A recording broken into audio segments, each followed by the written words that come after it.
Did you know that good sleep does more than just give you physical energy? Research shows that it helps with memory, emotional regulation, your immune system, and it helps you and your kiddos to think more clearly and make better decisions. Hey there, I'm Dr. Dave, and on today's Thrive in 5, I'll be sharing some bedtime tips for kids 2 through 6.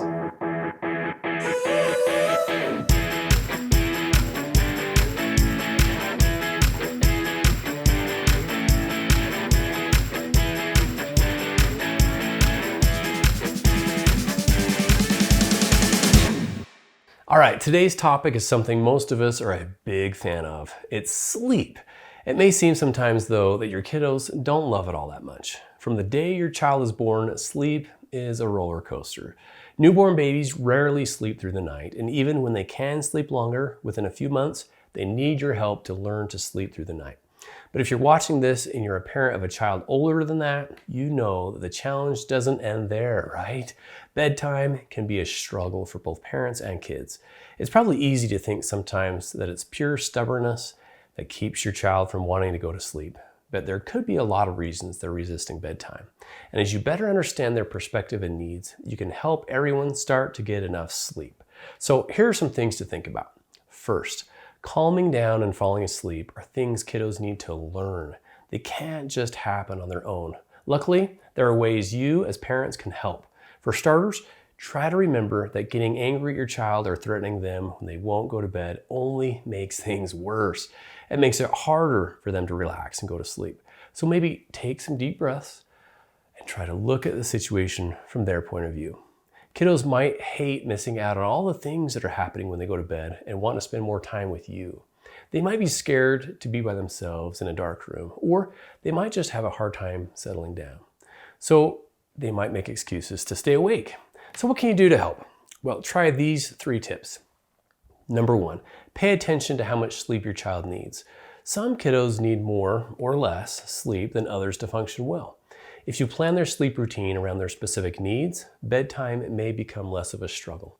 Number 2, pick a regular bedtime and stick to it as much as you can. Remember, kids thrive with routines and predictability, and so do adults for that matter, right?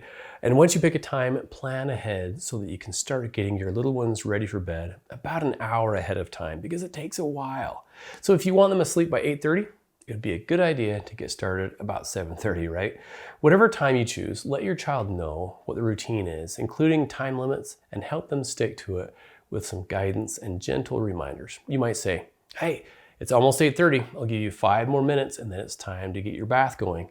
Or something like, you can play with your toys for another 3 minutes, but then it's time to get jammies on and brush your teeth and get into bed. Okay, buddy?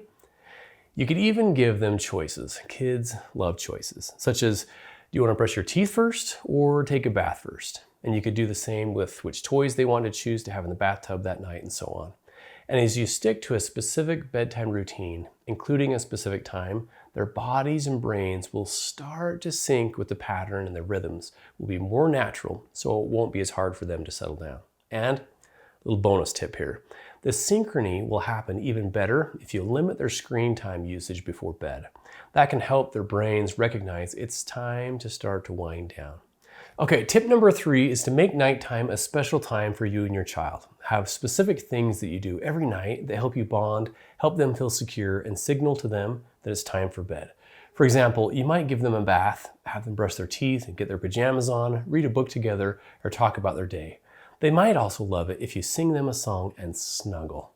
And for some kiddos, a special blanket or stuffed animal can also help them settle down. Try to keep going to bed positive. If you send your kiddos to bed as a punishment, it will only make them dislike going to bed. This leads to frustration and tantrums, not what we're going for, right? Instead, try to remember that helping your little one get ready for bed can make them feel important and loved and end the day on a good note for both of you. So there you have it, 3 things that can help with your kiddos' sleep patterns. And not only can these tips help kiddos get enough sleep, they can help bedtime become a way for you to connect, which is what we all need. For more information, visit relationships.usu.edu.